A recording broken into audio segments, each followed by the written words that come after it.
Yo.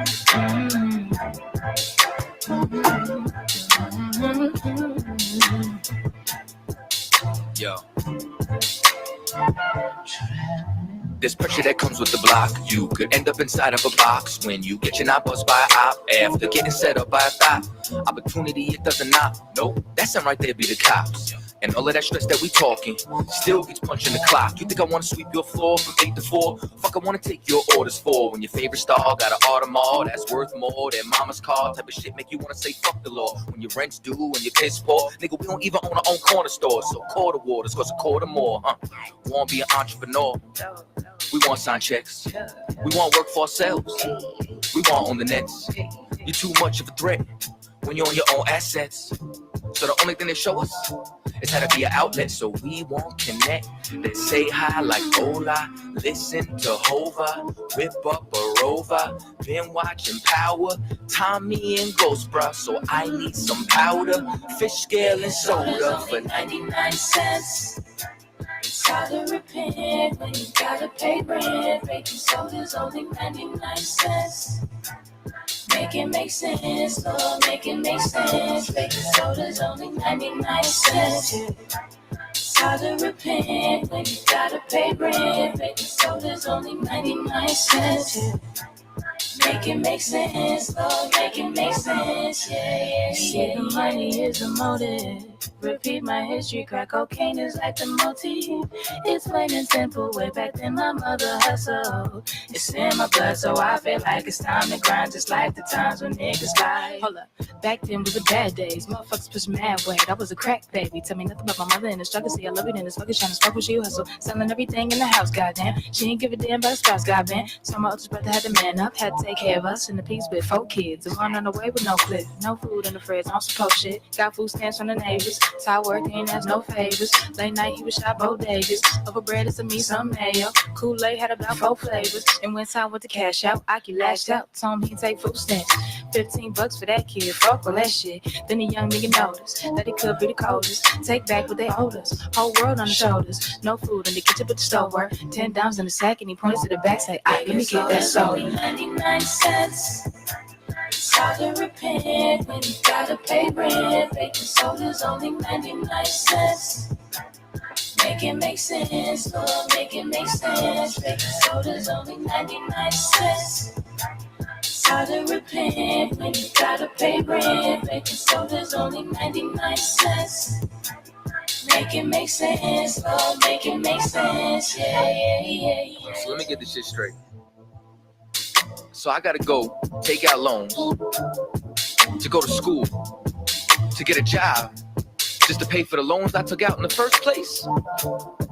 I'm looking at this arm and hammer like I should have a hammer in my arm right goddamn now. Shit ain't make no sense. Lord, make it make sense. Goddamn. Baking soda's only 99 cents. Hey, it's hard to repent when you gotta pay rent. Baking soda's only 99 cents. Make it make sense, oh, make it make sense. Baking soda's only 99 cents. Hard to repent when you gotta pay rent. Baking soda's only 99 cents. Make it make sense, oh, make it make sense. Yeah.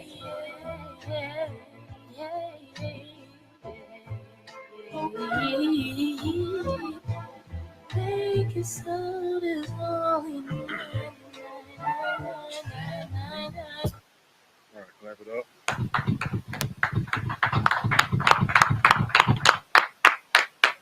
Shalom, Israel. This is the Israelite School of Universal Practical Knowledge. Started on 1 West, 125th Street, Harlem, New York. And we are led by the amazing Commanding General YAHANNA. This is I.S.U.P.K. Houston Tuesday Brotherhood class. So if you're looking at it online, you can see the title. The title states that the line has been drawn in the sand.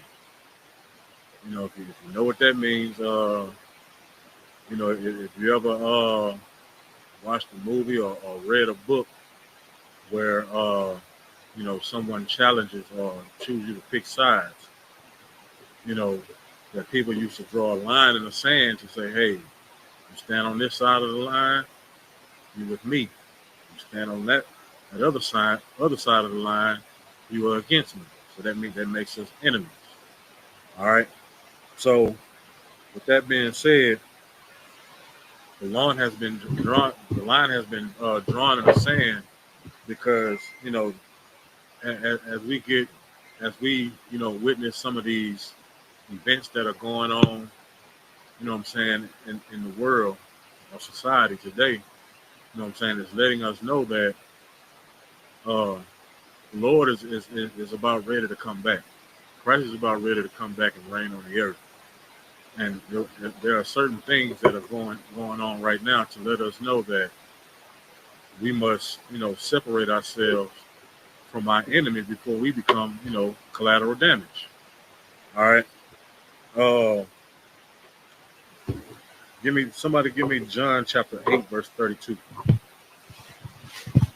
And what we do here in the I.S.U.P.K, what I'm saying, is we try to, reach and teach our people, what I'm saying, the real values of this book that we call the Bible, which is the records of the Israelites. And we try to educate our people to let them know that we are the Israelites that are according to the Bible. We are the chosen people of God. Go ahead, brother. This is John chapter 8, 32. And ye shall know the truth, and the truth shall make you free. It says, and ye shall know the truth, and the truth shall make you free. If you ever found the truth about something, it most of the time it relieves this weight off your shoulders. You know what I'm saying? Like, especially like if it's a good truth, like if you find out something good, just say for instance,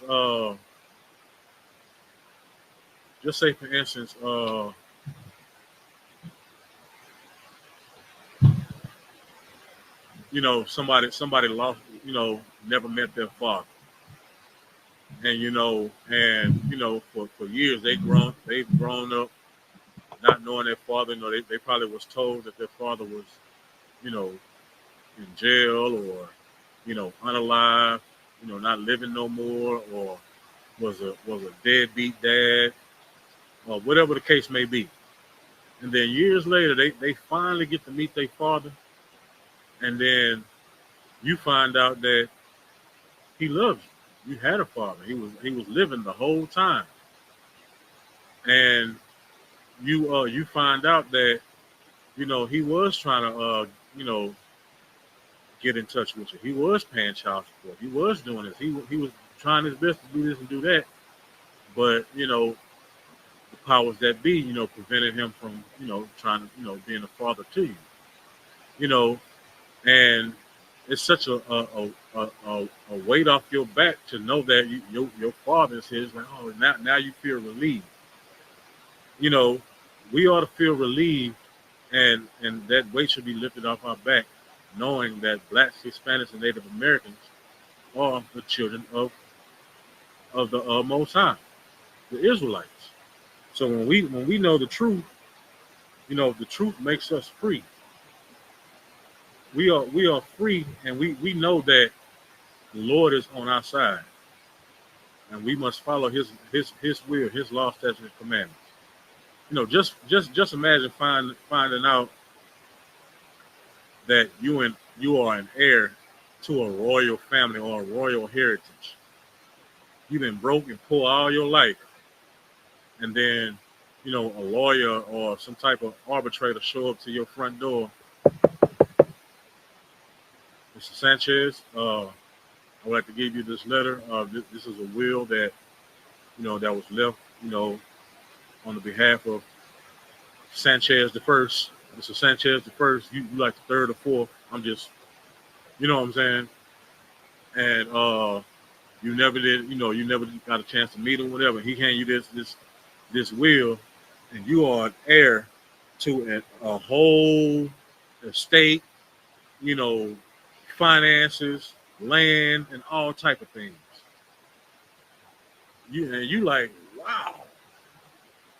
your whole life you've been struggling. Like you've been just before that man knocked on that door, you was trying to figure out how you was gonna pay that light bill.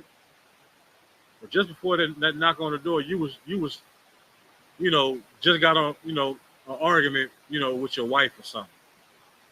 As soon as that doorbell, that was the best door knock or doorbell ring you've ever experienced in your life, because it changed everything. You know what I'm saying? So that's what the truth does to us. It makes us free. It takes that weight off our shoulders. Knowing the things that we go through on this earth as a people, man. Because our enemies have pit us against each other.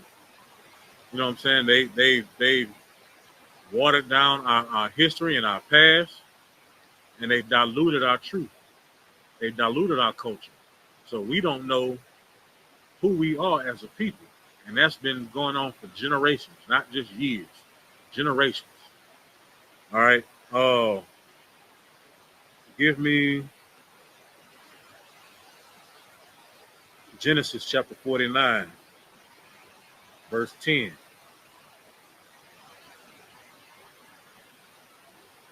And everybody, if you're online, you can follow with us.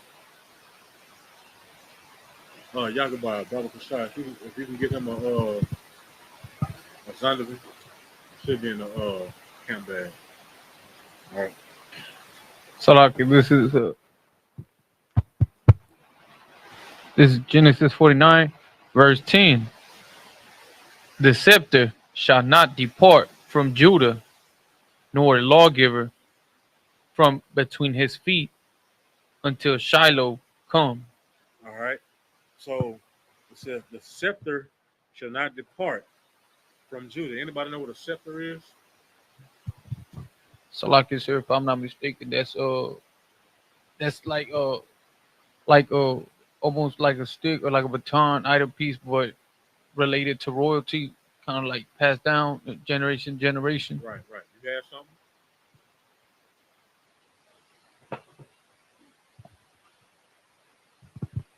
Sort of like a staff. Right. Both of y'all are right. All right. So a scepter is something that like the brother said, a staff or a rod, a baton that signifies royalty. So in the Zondervan, give me what scepter means. It's on page 527.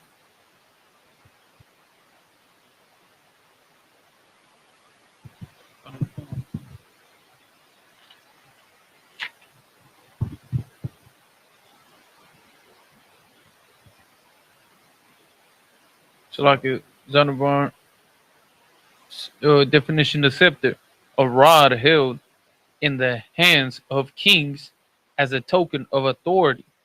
Okay, go ahead. 2 Samuel 7:14, a shepherd's crook or the staff of a marshal. Uh-huh.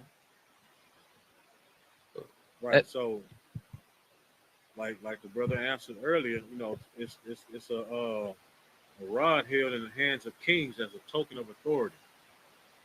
All right. Like if you ever seen like a king or something, they have like this little stick. Some of them have like jewels on the end of them, and it's like decorated with, it might be solid gold or brass, whatever. Go ahead. So like you said, I don't want to sound like disrespectful now, but kind of just to break it down to the easiest way, kind of like what the pimp walks with. Right. Kind of. That's a perfect example. Just like a pimp cane. That pimp cane, as far as a pimp goes, that cane is his scepter. He goes around here, anoints his new his new whores. You know what I'm saying? Or when he slamming on the ground 2 times, they know what that means. Like Money Mike, from Friday After Next. He had one. But it's something like a token of authority. Keep going.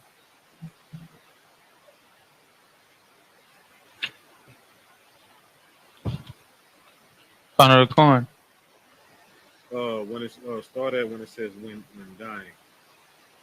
When dying, Jacob blessed his son Judah and promised him the royal leadership in words which Christians understand as a messianic prediction. It was the scepter which denoted the royal prerogative. Right. God's kingship. So when Jacob was dying, he blessed his son Judah and promised him the royal leadership. All right. So when it says the scepter shall not depart from Judah, that means the kingship of the Lord's army is not going to depart from Judah. It's not going to depart from the Israelites. And it says, nor a lawgiver from between his feet. Which means the people that rule and reign over this earth, it won't be any other nation. You know, it's other people that's ruling this nation, ruling this earth at the moment because of our disobedience. But when Christ come back, keep reading that speech. It's like keep reading that scripture. No fun. God's kingship is also represented thus. No, go back to Genesis. Like, Oh, Khan. This is Genesis 49, uh, verse 11. no, go Oh, back until where it says until Shiloh. Khan, until Shiloh come, and unto him shall the gathering of the people be. So who's going to gather the people together?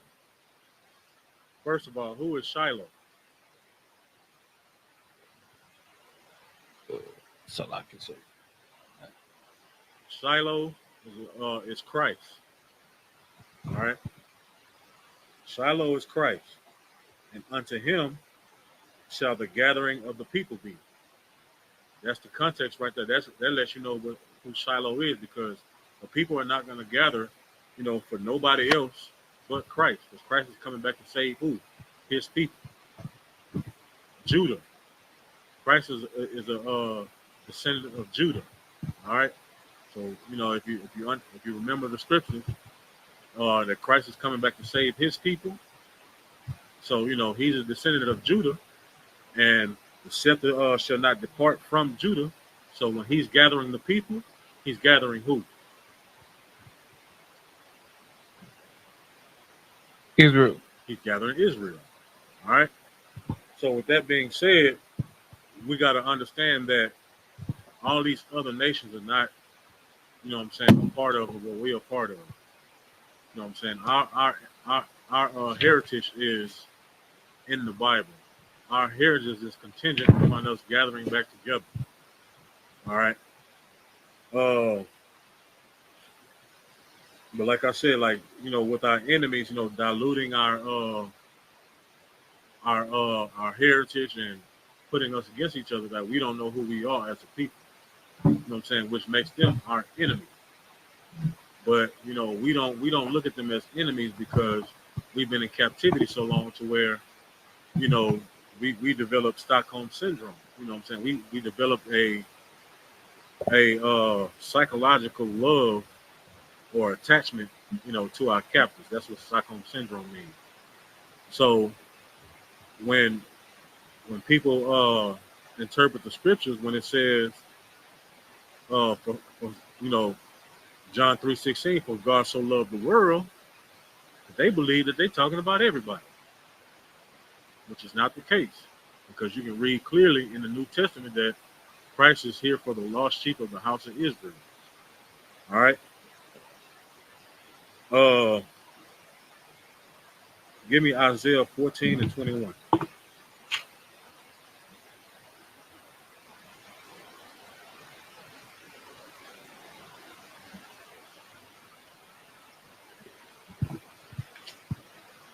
So like you said, what chapter and verse? Isaiah chapter 14 and verse 21. Khan, this is Isaiah 14, verse 21. Prepare slaughter for his children, for the iniquity of their fathers. All right, this says, prepare slaughter for his children. For whose children? So like I said, Esau. For Esau's children, all these other nations, any other nation that's not Israel that had to do something with our oppression. And it says, prepare slaughter for his children for the iniquity of their father. So that means prepare slaughter for the people today for what their ancestors did to our ancestors, and are continuing, Salaki. I'm a little tongue tied today. Continuing to do to us today. All right, our ancestors suffered through captivity after captivity, after slaughter, after uh, bondage after bondage, and we're still living in that today. Even though we're not physically bonded in chains, we are still uh, in captivity. A lot of these laws are pitted against us. A lot of ordinances, from city, state, and federal is pitted against us. What do you think the reasons for amendments for the Constitution? Like to rewrite some of the things that the original forefathers of this, so-called Americas have done. Because in the original Constitution, black people were and Hispanics and Native Indians were considered property. So when it says that, all men are created equal, and we hold these truths to be self-evident, that all men are, every man has the right to life, living, and pursuit of happiness. That wasn't talking about us. All men wasn't created equal because it took 3/5 of a man. It took what 3 to 5, slaves to equal one man, according to them. Like I said, we consider property, and you can do whatever you want with your property. If you want to set your property on fire, set your property on fire. If you want to beat your property, who's going to hold you accountable for beating your horse or your slave?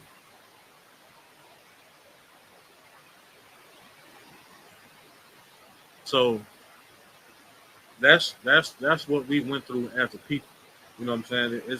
It's a nation right now that's calling themselves us that are really not us, and they have never experienced none of these things that they're going through. They went through 4 years of oppression. We'll give them that, but not 400 plus. All right.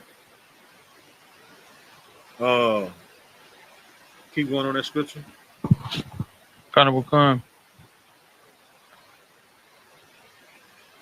That they do not rise, nor possess the land, nor fill the face of the world with cities. It says that they do not rise, nor possess the land, nor fill the faces of the world with cities. So when Christ comes back, there won't be no more people, establishing like Las Vegas and Dubai and Atlantic City. Not none of those nations.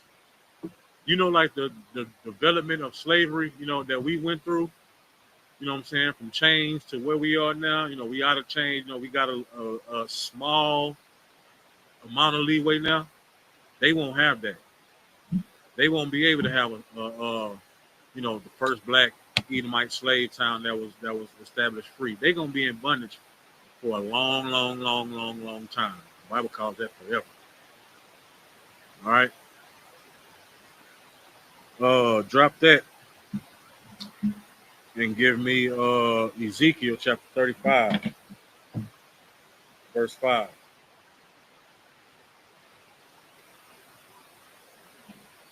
So we got to understand that we do have a earthly enemy. You know what I'm saying? Christians like to teach that the devil is the only enemy that we have.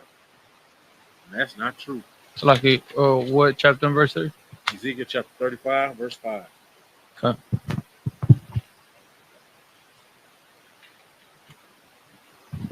This is Ezekiel 35, verse 5. Because thou hast had a perpetual hatred and hast shed the blood of the children of Israel. All right, go ahead. Hold on. Read that again. Because thou hast had a perpetual hatred and has shed the blood of the children of Israel All by right. Let's see who he's talking about. Uh, go up to verse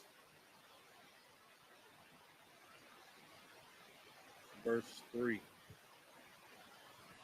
verse 3, and say unto it, thus saith the Lord God, behold, O Mount Seir, I am against thee, and I will stretch out my hand against thee, and I will make thee most desolate.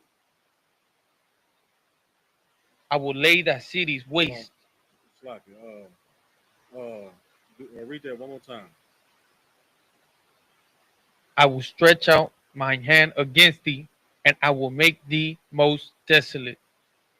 All right, but who is the Lord against? Esau, Edom. It says Mount Seir, right?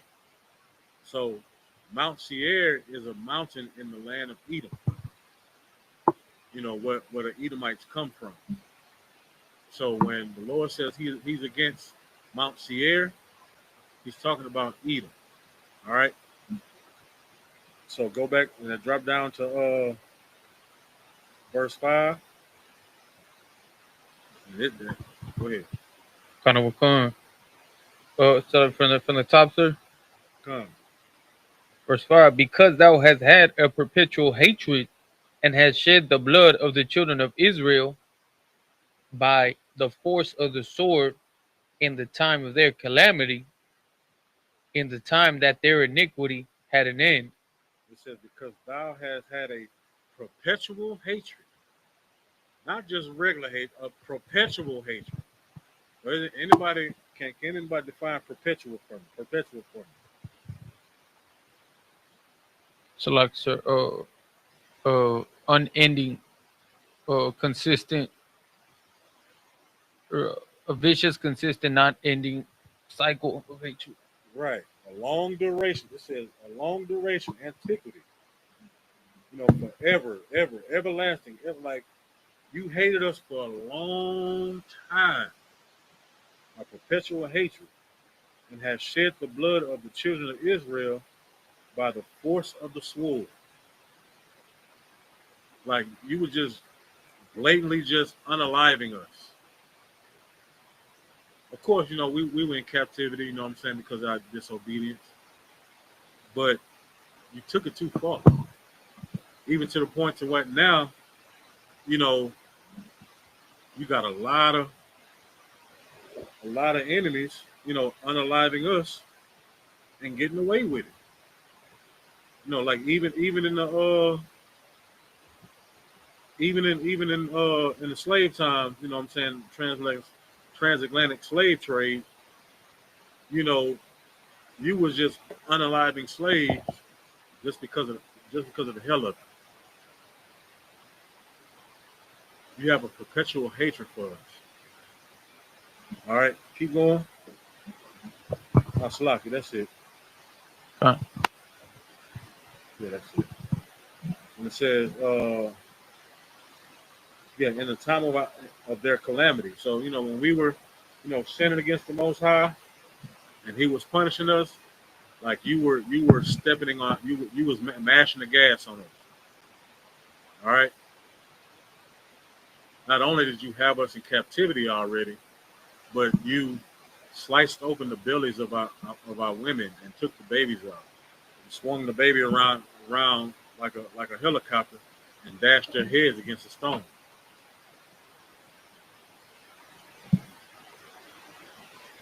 This is what we live with. This is what we experience. All right. Drop that and give me Deuteronomy chapter 28.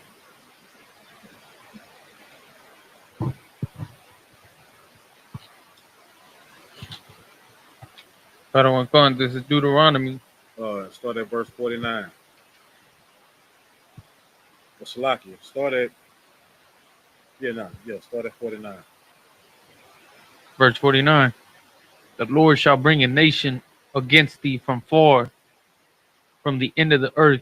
All right, so Deuteronomy 28 is one of our main proving grounds of us being Israelites. Deuteronomy, the 28th chapter, tells about the prophecy that when the Lord says when His children does not listen to Him and hearken unto His words and to do, to observe and to do all His commandments, that these curses will come upon us. All right, so what the brothers about just read says, and the Lord shall bring a nation against thee from far, from the end of the earth. When Esau started coming towards us, they start conquering everything in their path on their way to us. All right, go ahead. That's swift.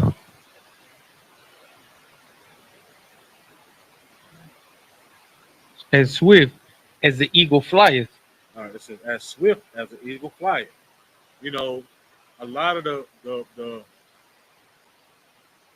I would say prominent nations on the earth uses the eagle as their mascot.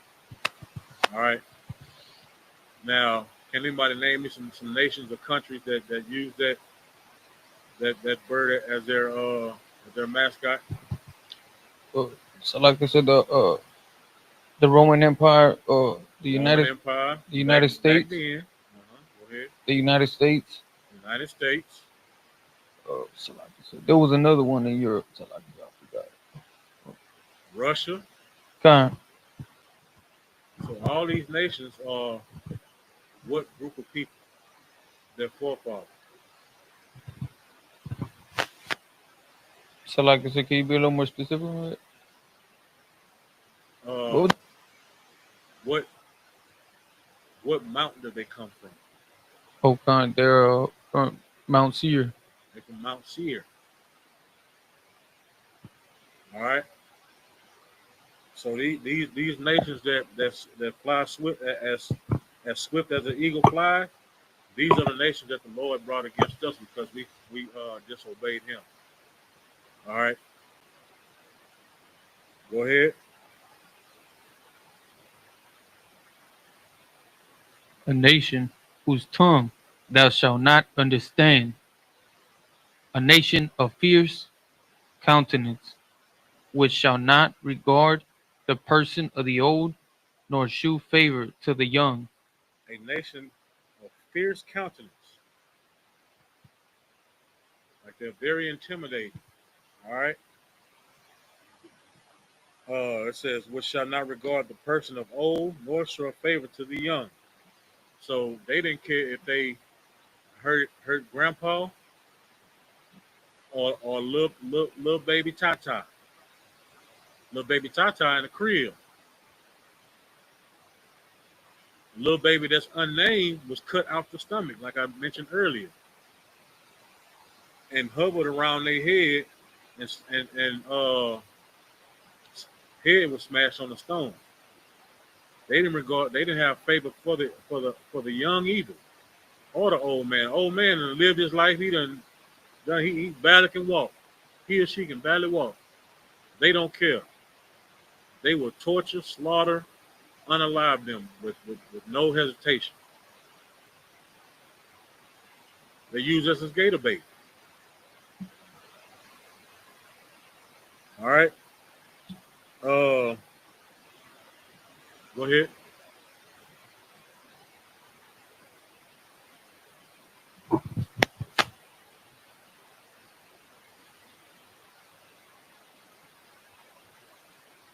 This Deuteronomy 28, 49, and 50. All right. Let me get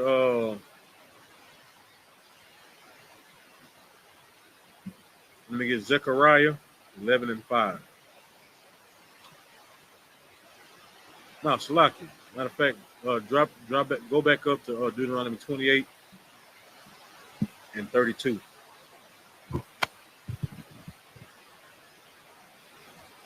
32. God. Gotcha. This is Deuteronomy 28. Slocky, I'm sorry. Give me Zechariah 11:5, and then we're gonna go to Deuteronomy 28.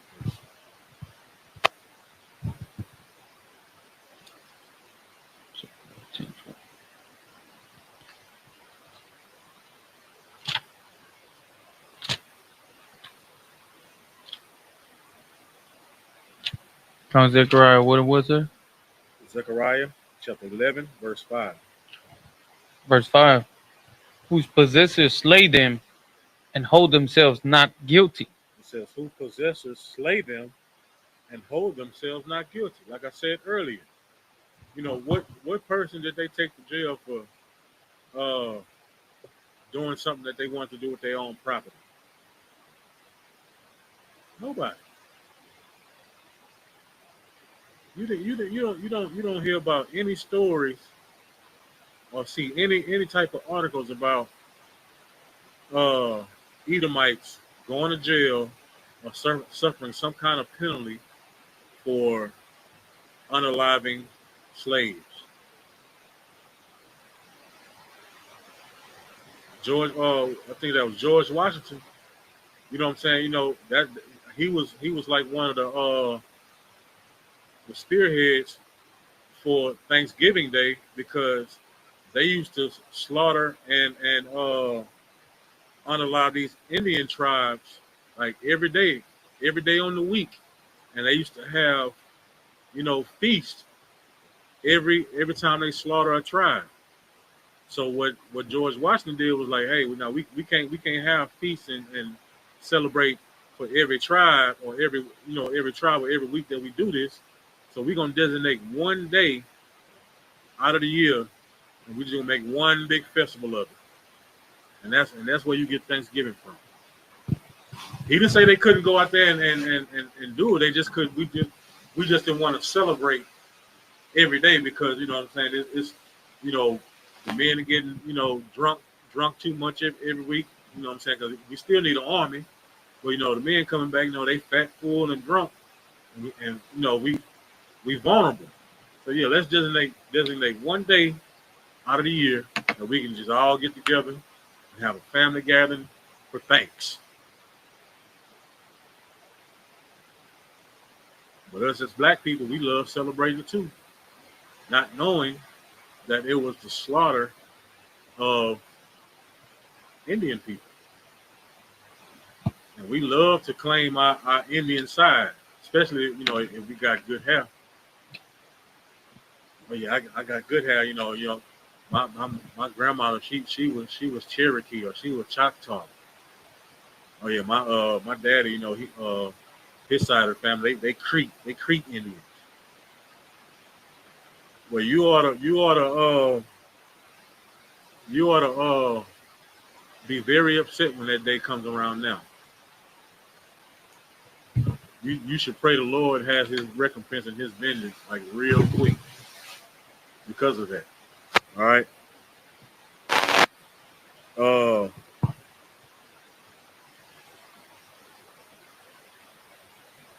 Now go to Deuteronomy 28 and 32.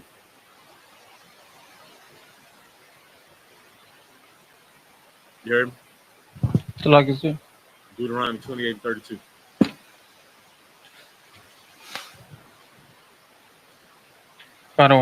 this is Deuteronomy 28 and 32.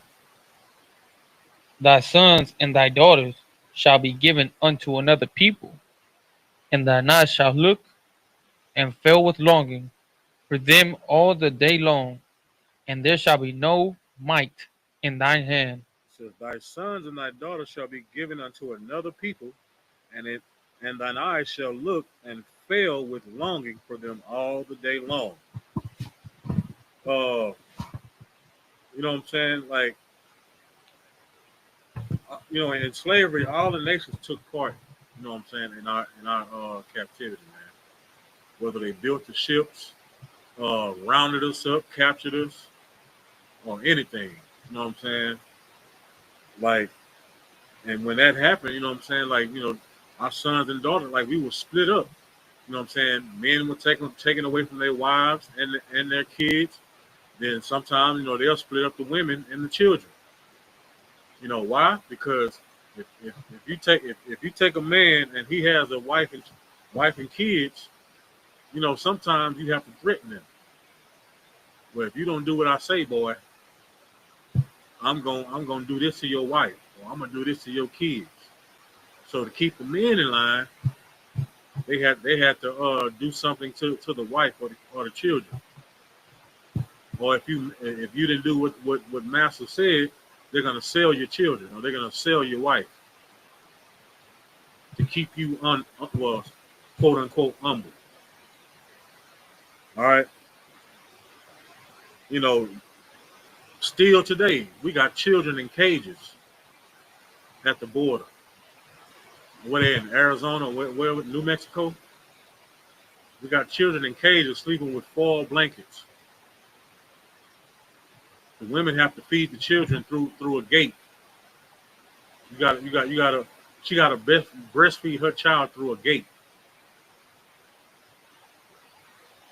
You know what I'm saying? And it says, and I shall look and fail with longing. What fail with longing mean?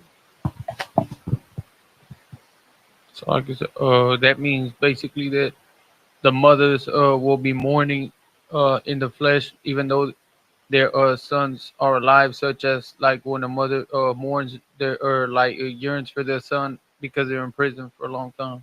Right. You know what I'm saying? Like you don't like you watching your son get taken away, or you watching your baby girl getting taken away,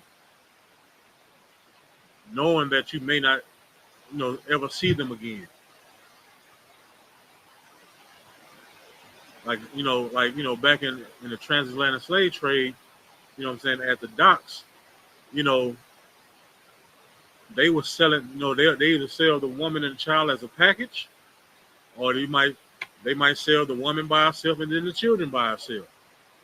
So you at that trade dock, and they snatch your child away from your hands and sell them separate. You might be going to North Carolina. They might be going to Mississippi somewhere. And your eyes are longing like, man, I might not ever see my child again. All right. And then it says, and there shall be no might in thine hand. What that mean? Like I said, you won't be able to do anything about it. You won't be able to do nothing about it. Orlando Castile had no might in his hand. Orlando Castile told the people, "Hey, yeah, I got a gun license, and I have my weapon." He had no might in his hand.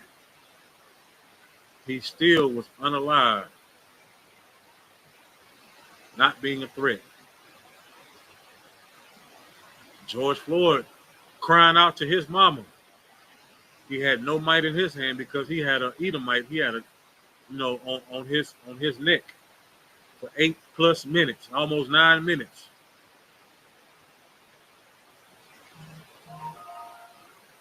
And you had other nations surrounding him, protecting him. None of them said, "Hold on, wait, you might want to readjust your restraint." Or, "Hey, you already got him in cuffs. Well, let's lift him up and put him in the car." They stood around and watched and shielded everybody else off.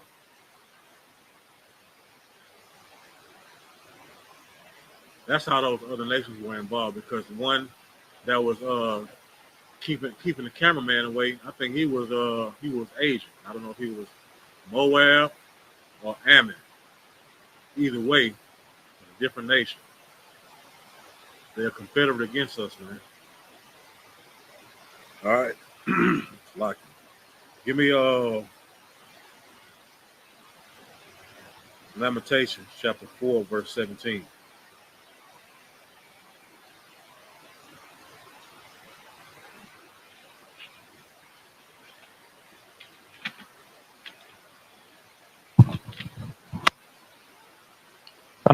This is Lamentations 4, verse 17. As for us, our eyes as yet failed for our own vain help. In our watching, we have watched for a nation that could not save us. All right. So what does first part mean? As for us, our eyes have as yet failed for our vain help. I'm Anybody know what that means? gonna take a shot.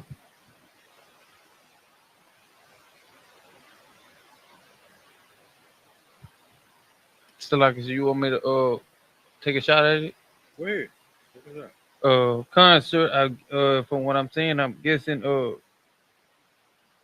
they cried out for help, but it never came, or either they prayed for to be liberated from it, and they still going through oppression. Right. You know what I'm saying? Like when the native Indians made those treaties with the Edomites, they were looking forward. They was looking towards those people to help them out. Of course, they came over here, taking the land. Okay, well, let us take this part of the land, and y'all go stay back in this land. So even though you taking some of my land, you're allowing me to keep some of my land. But what happened with that treaty? It got broken eventually. And then we make another treaty, and they break that one. We make another treaty, they break that one. They Native Indians made over over 300 treaties. How many did our enemy break? Yes, sir. Every single one. Every last one of them. Everything. Hey man, there's a lot of Cat Williams quotes out there now, man. Cat Williams been on the tab, right? But they broke every last treaty because we kept putting our trust into these people. We put our trust into the government. What happens? We got laws, pitted against us. It wasn't until affirmative action to where we got a little break. Well, guess what? Affirmative action gone again now. So people can hire whoever they want to hire. They can the schools can accept whoever they want to accept again now. They no longer have to follow a quota that says, okay, yeah, we gotta accept this amount of black people or Hispanic people into our program. And we don't have to keep a quota of hiring this amount of Hispanic people, this amount of black people, at our company. That's no longer there no more. All right. And see, like it says, our eyes are just filled by our vain help, and in our watching, we have watched for a nation that could not save us. You know what I'm saying? Like they can't save us, not from the Lord, for one. But and then two, they don't want to save us because we are their workhorses. You don't see Edomites out there building freeways, building condos, building infrastructures. You don't see them out there actually doing the work. They might have a hard hat on out there, doing this, checking the chart. But guess who's out there doing it? Guess who got the harness on that's hundreds of feet in the air, making scalpels, showing an excellent display of balance? Hispanics, blacks. Blacks, what I'm saying? Like, back in the, like 80s and 90s, yeah, we used to build the freeways, the buildings and dig ditches and stuff, but we done got a little bougie, we done went to college and think we something now. Oh, we not doing that type of work no more. I got an education. And then, the Hispanic man come in and do it, and he's doing it at an excellent rate. But then, good. Oh, black people, y'all want to get educated and stuff? So, oh, we got to pay you that? No sweat.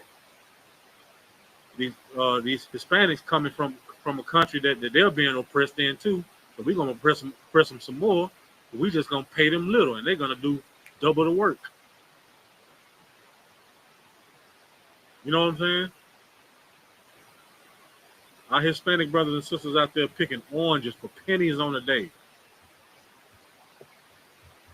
Pennies on a day. And I ain't talking about picking a couple acres. I'm talking about miles and miles of picking oranges and whatever. All right. You ought to thank the Hispanics for your oranges to be, 60 cents a pound or whatever they are now. When they can be $5 an orange if the Edomites go out there. We got to pay for the labor. All right.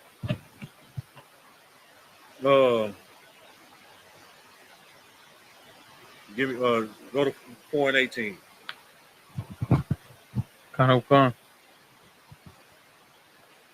Verse 18. They hunt our steps, that we cannot go in our streets. Our end is near. Our days are fulfilled, for our end is come. It says they hunt our steps to where what? That we cannot go in our streets. We can't go outside. They hunt our steps. Every black and Hispanic man have had this feeling before when they drive. You driving, and your whole body frees up. You see them lights behind you, your whole body frees up. You like, damn. Because you don't know if you're going to jail, you're going to get beat, or whatever.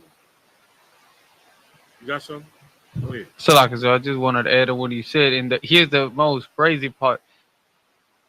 We know that they know what we feel. They know exactly when they pull up. They know exactly how it is that we feel. They might act all nonchalant, but they know exactly that we get that feeling at the back of our head. Right. They know that. They know it. You know what I'm saying? Everybody done had that feeling. And then when you talk, you're talking to them all nervous and you're stuttering like, good evening. I said, well, what seems the problem? Be the problem. So, they got that arrogant, how you doing? Go down your window. And then that, that when that fear kicks in, because, a lot of blacks and Hispanics don't know the law on how they're supposed to engage with you. So you pretty much comply with whatever they tell you to do. You know what I'm saying? And if something happened, like with in the Philando Castile thing, he complied and still got unalive.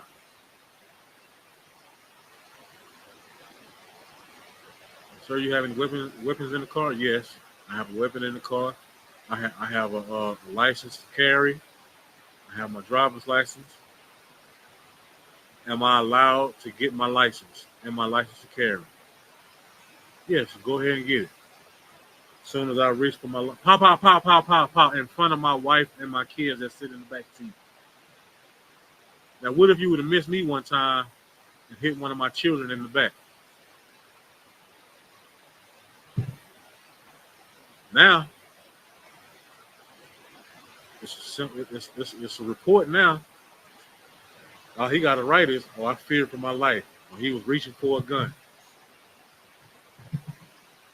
Now, they're going to give him leave of absence with pay, and he's going to have to go see a psychiatrist with pay.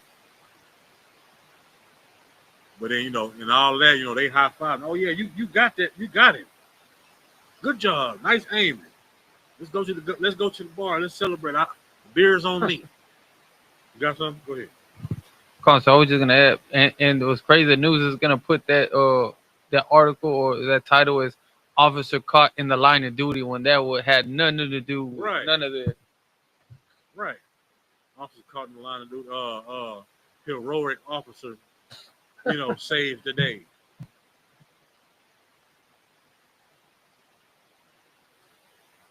We got people getting choked out I think what was the brother name? Was it Freddie Gray? He was breaking up a fight. I think it was in New York, and they thought he was fighting, and they choked him to death. I think his name is Freddie Gray. I think so. Got another brother sitting in his own house eating a bowl of ice cream. Gets shot up by a delusional Edomite. And then we go right back to that Stockholm Syndrome, because when she got convicted, the judge hopped off the stand and gave her a hug and was crying with her, gave her a Bible, started combing her hair. Now, what black judge you seen hop off the stand and give one of her people a Bible and a hug and start combing their hair or brushing their hair? Not one time. You're not gonna see it. Right. She didn't want to sentence that person. Like, if it was a trial by judge, she would have got off.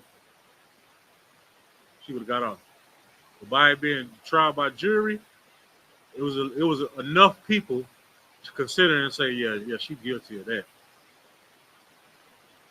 But she really didn't want to sentence that person, and probably write something up to where she get out early.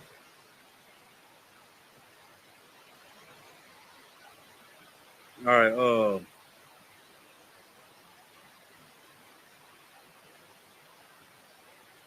keep going.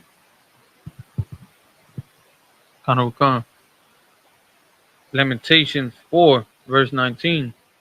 Our persecutors are swifter than the eagles of the heaven. They pursued us upon the mountains.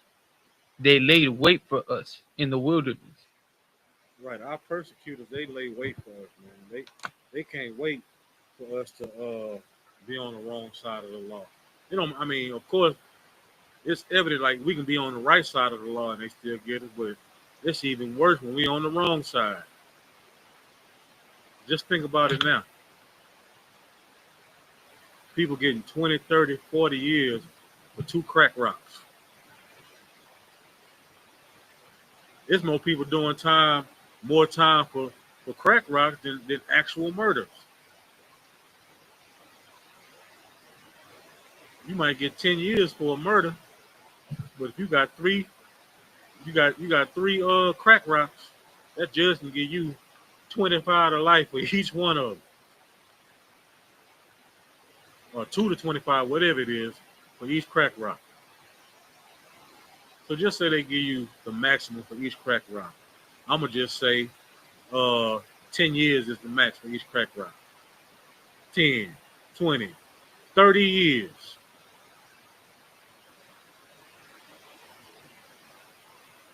And then with the laws that our black president put in place, Bill Clinton, the 3 strikes rule. So if that's your third strike, you gone. Holla at you. Your first 2 offenses, you stole a VCR or a DVD player out of Best Buy. Your second offense, you probably robbed the store. And then your third offense, you got caught with 2 crack rocks. Bye. Life.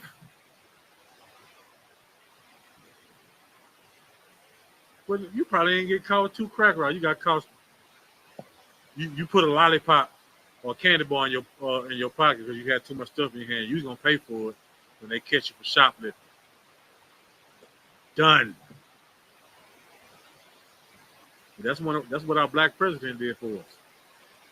And the reason why I call him black, because black people accepted him, and he can come to the cookout because he can play the saxophone, smoke a little weed, got him a little sexual service at the job.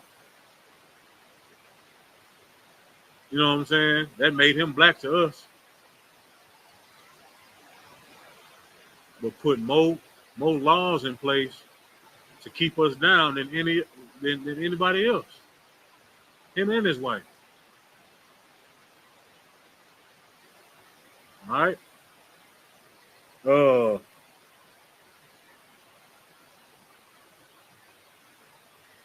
we finished 19. Khan. Read it for me one more time. There's Lamentations 4:19. Our persecutors are swifter than the eagles of the heaven. They pursued us upon the mountains. They laid wait for us in the wilderness. Right.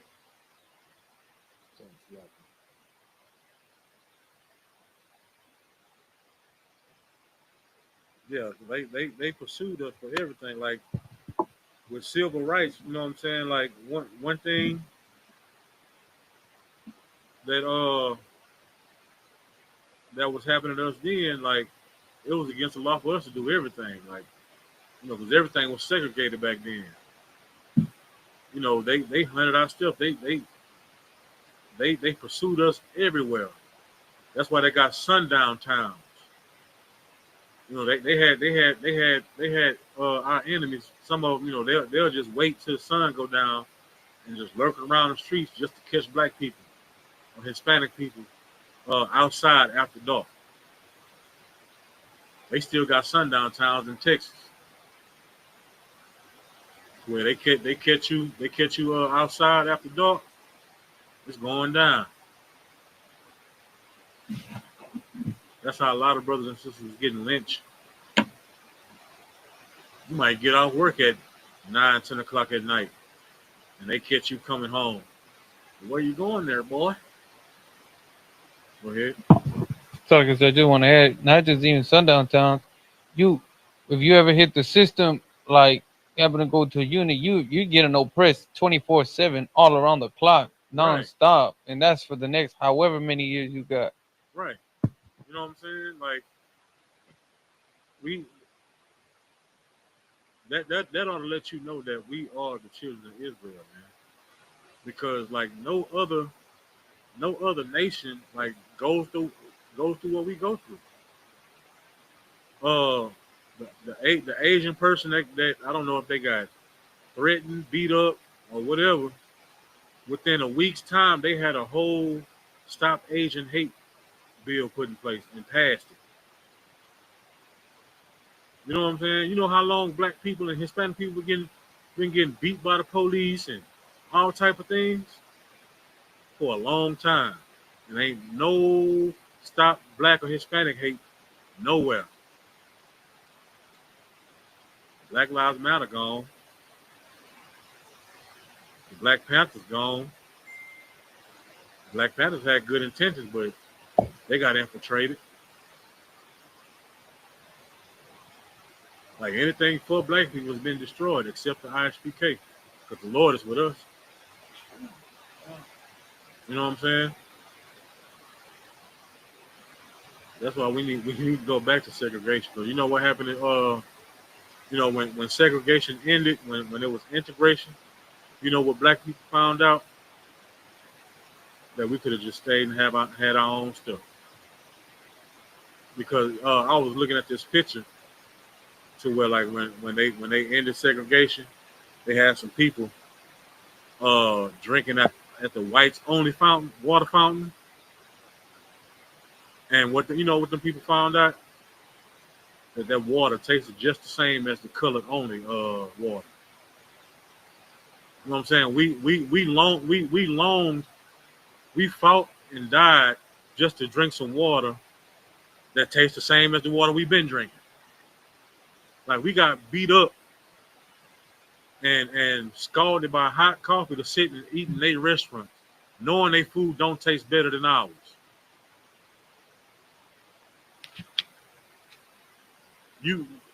Our brothers and sisters, they went and sat in that diner. I'm just gonna give it a name. It was called Kathy's Diner. Kathy's Diner. They seasoning is salt and pepper. And they barely put it on there.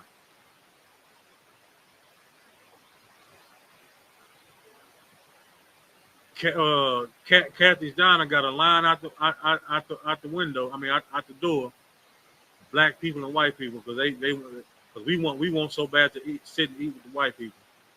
But Betty Ray's kitchen over there feeds you till you pass out, and it's good.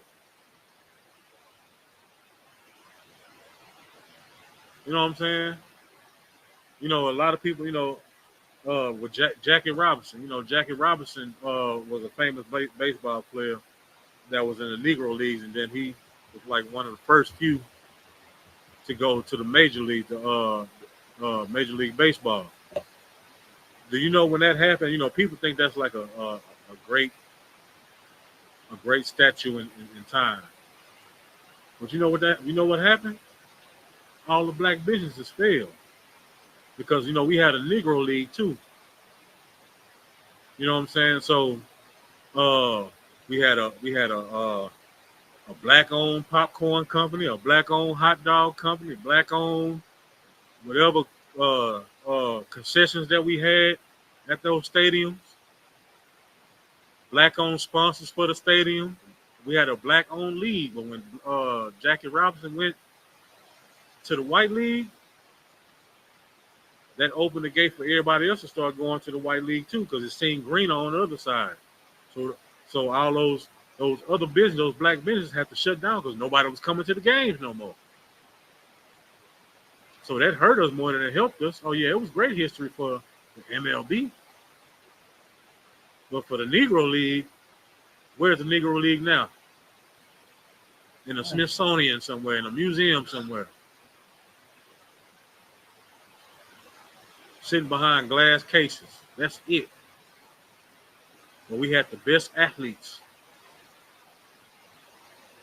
You know what I'm saying?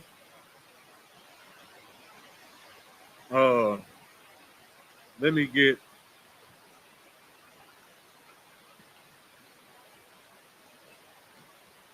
I got a bunch of scriptures. Give me Revelation 18:4.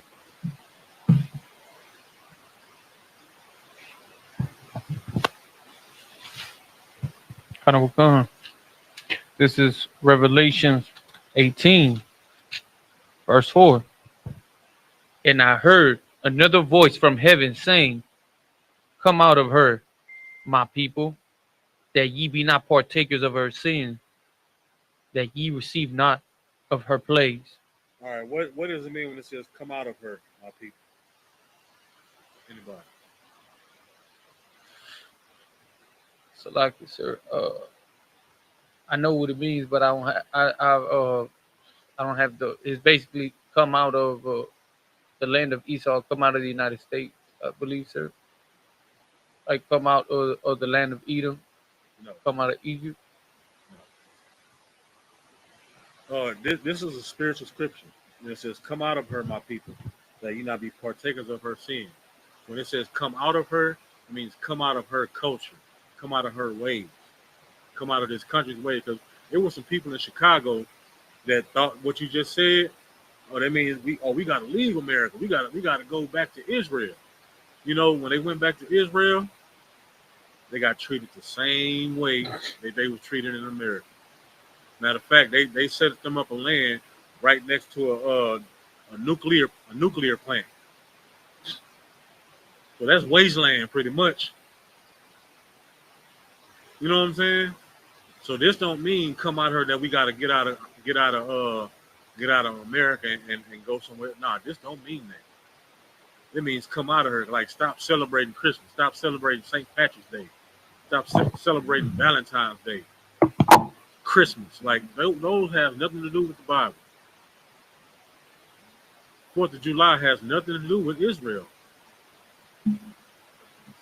We were in it, of course. We was put on the front lines. Oh, man, that's a suicide mission. Well, why don't we send those black soldiers over there? You know, they got guns, they can fight. You know, let's send 300 over there against 10,000 of them.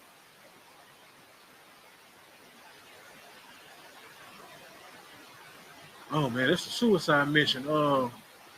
We gotta fly these bombers over this mountain or whatever. But we got a lot of surface to air missiles, a surface of air guns shooting us down every time we go. Yeah, well, let's send those black boys from Tuskegee over there. Let them fly and escort the bombers over there. We did an excellent job with it, but we fighting wars that had nothing to do with us. You know what the propaganda was in I think was that the Vietnam War? I think even in World War II, you know, they had a lot of stuff that you know, black people go home. This is not your war. You know what I'm saying? Well, it says, come out of her, my people, that ye be not partakers of her sins. You know what I'm saying? So you won't partake in disobeying the dietary law. Because Edomites, the oppressor, they put a piece of steak on the grill for 5 seconds on each side and then cut it open and start eating it. And call that's how you're supposed to eat steak. It's still moving. Not for me, man. I gotta cook mine.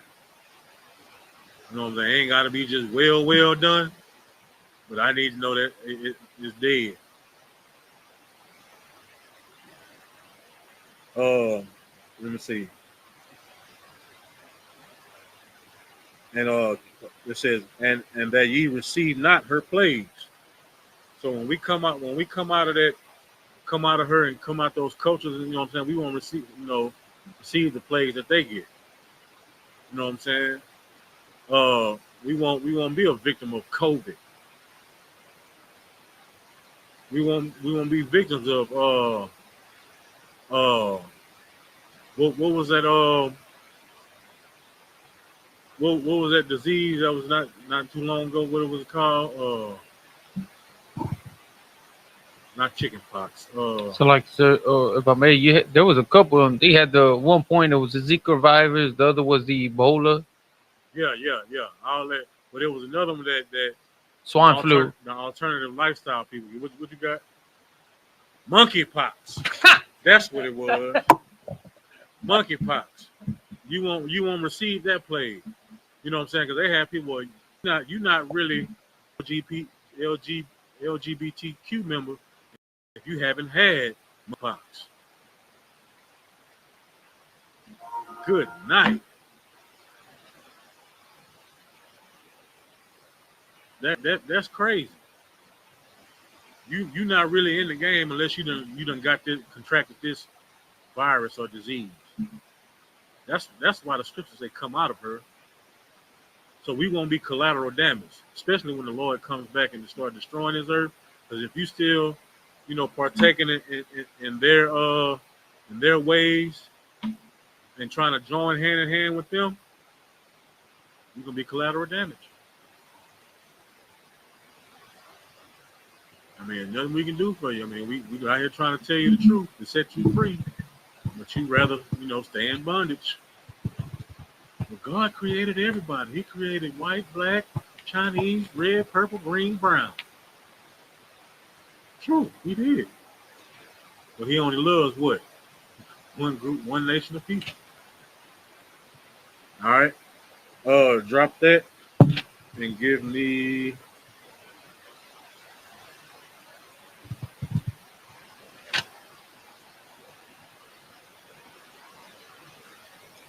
Psalms 83.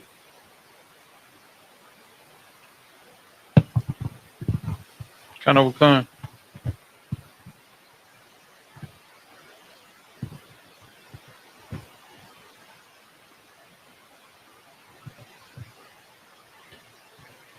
Psalms 83, from the top. I don't want. Psalms 83 and start at verse 3. Verse 3. They have taken crafty counsel against thy people, and consulted against thy hidden ones. All right, it says they have taken crafty counsel against thy people, and consulted together against thy hidden ones. You know what I'm saying? Like, these other nations take crafty counsel against us, man. Like I say, it was other nations building the slave ships. Another nation taking part of shipping, gathering, all type of things. The Spanish, they brought slaves from the Americas and brought them to other places because they knew we knew how to grow rice. That's how some of these other Hispanic tribes ended up in different places. All right, it's all about learning your history, man, and not just taking what you see on the surface. Because common sense will tell you that you've never read not one scripture that talks about Santa Claus or Merry Christmas. All right, or even Easter, for that matter. All right. Keep going. And will come. Verse 4. They have said, "Come and let us cut them off from being a nation, that the name of Israel may be no more in remembrance." Right. You know what I'm saying? Like, somebody define crafty for me. Like crafty counsel, or just crafty. So like it's conniving, deceitful, cunning. Yeah, cunning, deceitful, or clever. Right, deceptive. Like, how can we conquer these people? Like, we need to run some plays on these people. We need, what I'm saying? 'Cause they're not just gonna come easy. So let's sit them down. We can have some dinner or whatever. Let's give them these blankets that's full of smallpox. While they sleep. What I'm saying? Let's hurt. When they drunk and they sleep, let's go. Cut their throats. Well, let's go kill all the buffalo. Let's go kill all their food and poison their water, so we can starve them out and dehydrate. So when they good, nice and weak, we won't have to fight hard. That's crafty counsel. Man, well, let's make all these laws that makes it difficult for them to even be great again. Like the scripture saying, what is that in Ecclesiasticus? Uh, it was lawful for us to even proclaim ourselves to be Jews. Like they made it a law for us to even say, "Oh, I'm an Israelite. I'm a Jew. I'm from the tribe of Israel." So that means we couldn't acknowledge the Sabbath, which is one of the 10 Commandments. We couldn't celebrate the Passover. We couldn't do anything because it was lawful, and if we were caught doing it, we were unalive. Okay, well let's get all the prominent black pastors and teach them our doctrine and have them teach it to the people. Well, you see how that's turning out now. You know, being swallowed and all type of things, being called power bottom. Hey, yeah, that's crafty counsel for you. And that's all coming out. And I'm loving it. Because I'm just paraphrasing because it says the kingdom not going to come unless it be a falling away first. So, it's more and more people falling away from that Christian church, that Christian doctrine, that oppressor's doctrine, that crafty counsel. God loves everybody. Love. Nah, not for y'all.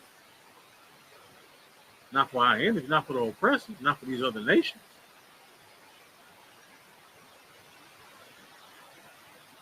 All you have to do is believe. God loves everybody. Whosoever believes. That's the road. That's not the proper concept. That's not the proper understanding. All right. Did we finish that? Oh, Uh, yeah, they Confederate again. Like even Thomas Jefferson. Like what how crafty they was.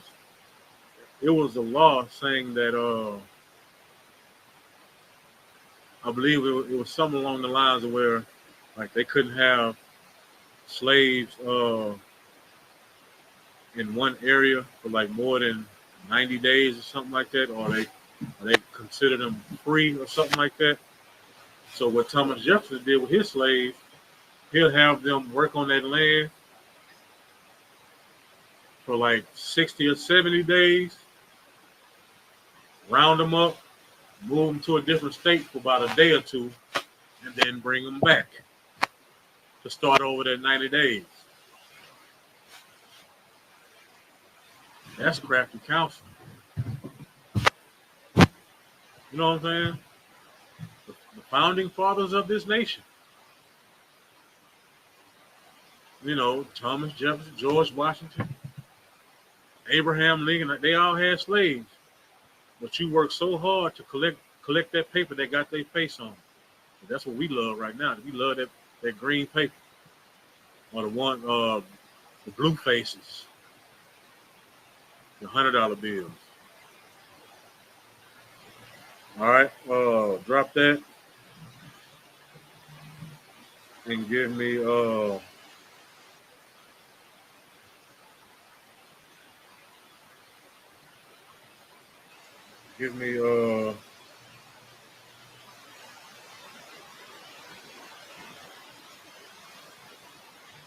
Isaiah 13 and verse 14.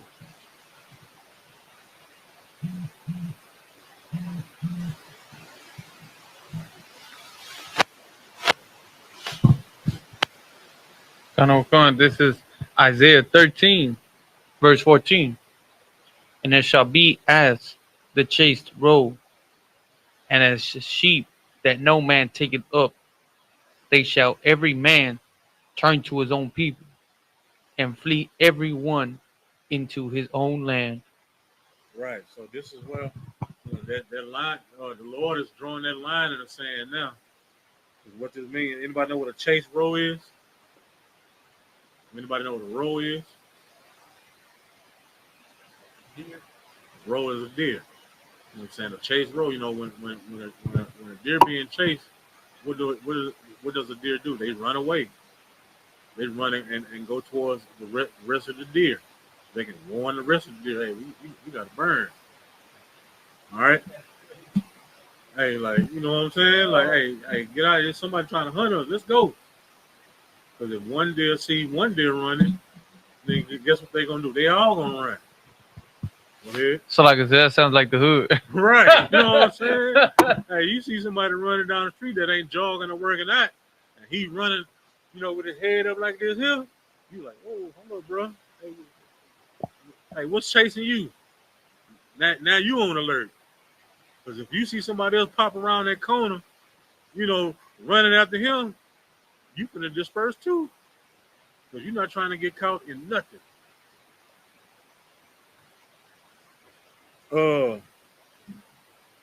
It says, they shall every man turn to his own people. So, with all these wars and rumors of wars that's going down right now, like everybody is starting to turn back to their own people.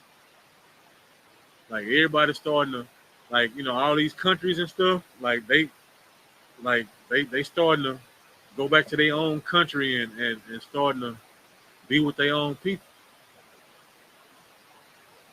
You know what I'm saying? Like even some of them African nations, like they turning away from America. Like they trying to get rid of the dollar. They going with another type of currency. You know what I'm saying? Like the South Africans, they trying to kick them Edomites up out of there now. You know what I'm saying? Like everybody's starting to turn back to their own people, and that's what we need to do.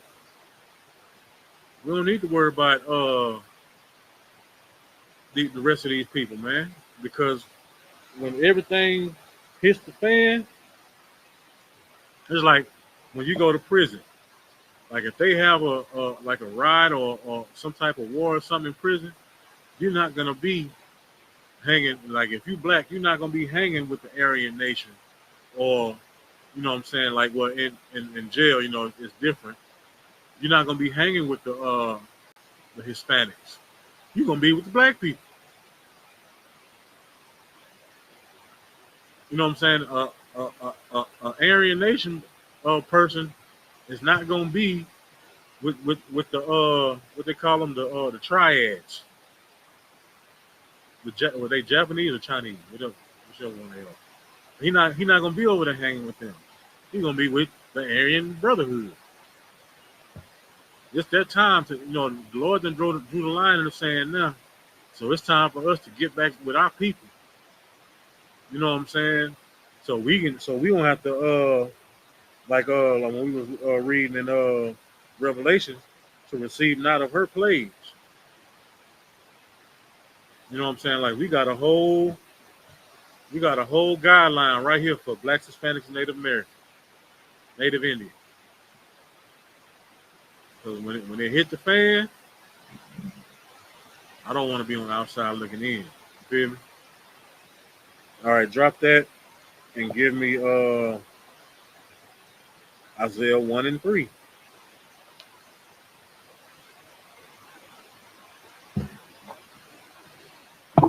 So, like I said, can you repeat that? Isaiah chapter 1, verse 3.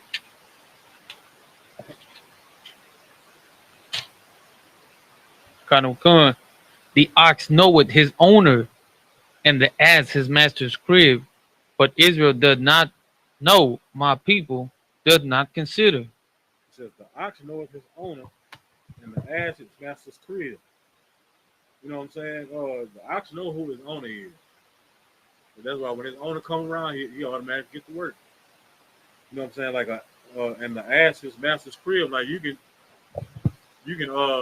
put a donkey or an ass. You can put it on a trailer and drive it 5 miles, 10 miles away from his house. You know, a couple hours later, you're gonna see that donkey coming back to his house, because that donkey knows his master's crib.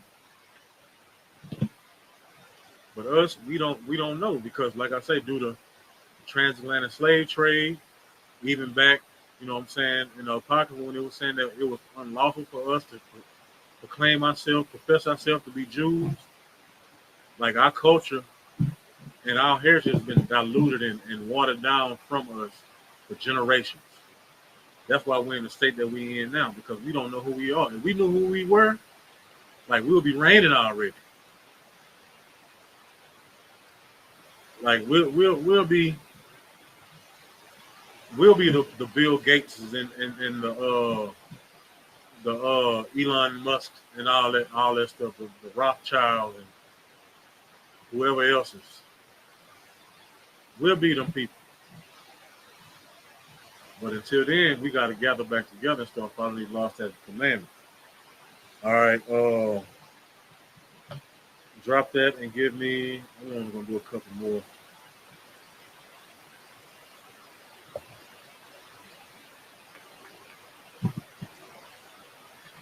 Let me see.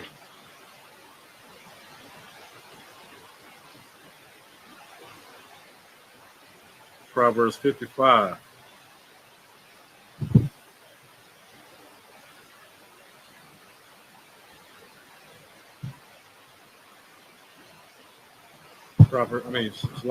Psalms 55. And start at verse 20. Kind of come. This is Psalms 55, verse 20. He had put forth his hands against such as be at peace with him. He had broken his covenant. It says he has put forth his hands against such as be at peace with him. What that mean? So like I said, that in general what it means, or like in the reference, like it's to the people in the whole full breakdown of it. Because basically what it's saying is that we could go back to as to the treaties and the covenant that Esau, that or the, you know what I mean, they not saying made with all the indigenous, or with any people, and any treaty that they make, they always break it. And just regardless, no matter what, even if they're trying to proclaim peace, they're always going to be hostile and aggressive towards us. Right. To make it simple, you know what I'm saying? When it says he had put forth his hands against us as to be at peace with him, like, how you doing, brother? He's sticking out his hand like to shake your hand or whatever. You know what I'm saying? Like extending his hand like he being like peaceful. You know what I'm saying? How you doing, brother? You doing all right?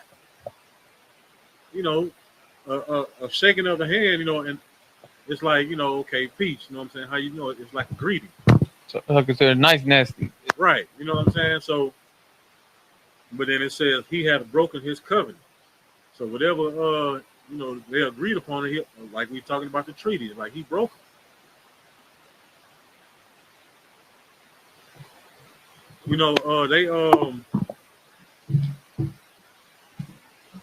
I think they had like little ordinances or laws to where like you just couldn't blatantly kill native Indians.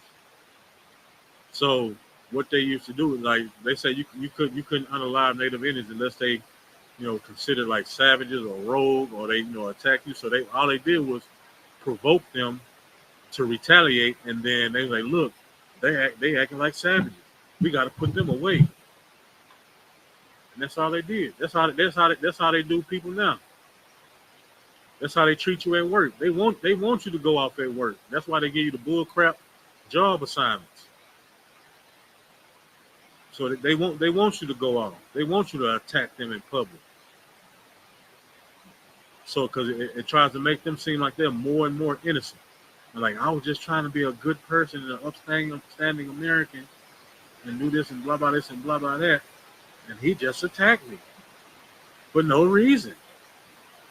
I was in fear for my life, and you gun down an unarmed man or shoot him in the back. How are you fearing for your life when a man turns away from you and runs?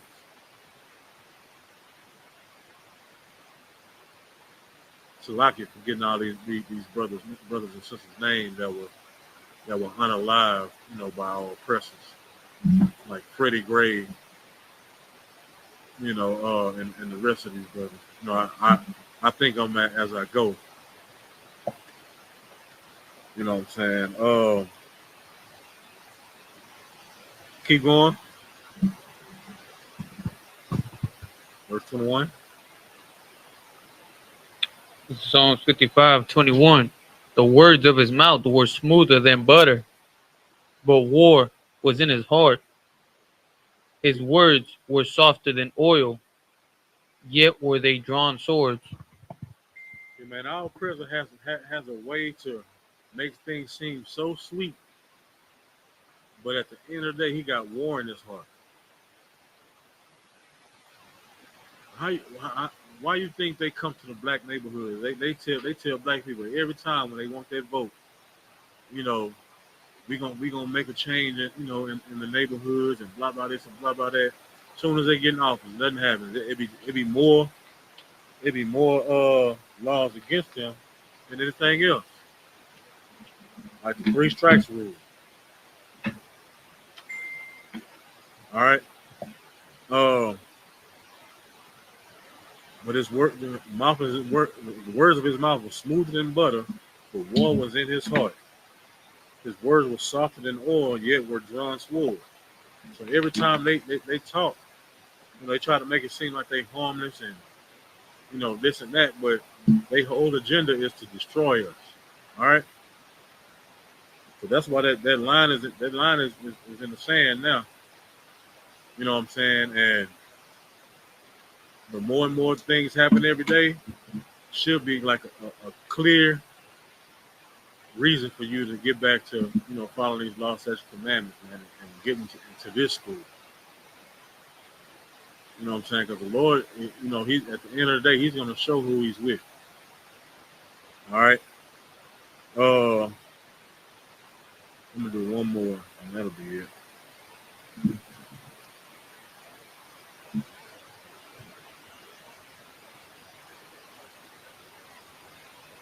No, that's it. We done. I mean,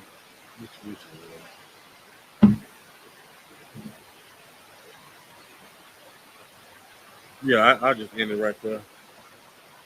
But yeah, like I say, the Lord has drawn that line in the sand, man, and it's very vital for you to start understanding and follow these law, statutes, commandments again. Start asking those real questions again, because you know, with one of the prominent quote unquote pastors, of this land has been exposed. You know what I'm saying? A lot of people that a lot of people done made quote, posted some of his quotes on social media, done spent hundreds of dollars on his books and all these things, you know what I'm saying, thinking this man is a man of God, you know what I'm saying, but he's done nothing but cause confusion. So, the Lord had to draw that line in the sand, like, okay, it's enough of this, you know what I'm saying, because it's time for people to wake up. It's high time for people to wake up out of their sleep, like the scriptures say. You know what I'm saying? So that had to happen. And it's not over with. It's gonna be more pastors that get exposed, you know what I'm saying? But a main player had to be exposed, to start getting the masses, you know what I'm saying, to fall up out of their sleep. Because if it was just a regular old pastor that you could just catch on social media, people wouldn't care about it because they were, that's not my pastor. That's not somebody I hold in esteem as far as being a man of God. But PB Jakes is one of those people that every Christian tunes into. And by him being exposed shows that the Lord is doing his bidding. And he's drawing that line in the sand, man. So I pray to the Most High that people wake up and fall out of that Christian church and start getting better understanding, man, and hearing the I.S.U.P.K. You know what I'm saying? And with that, we'll pass the class over to Precinct Officer Yakubai for the security announcement.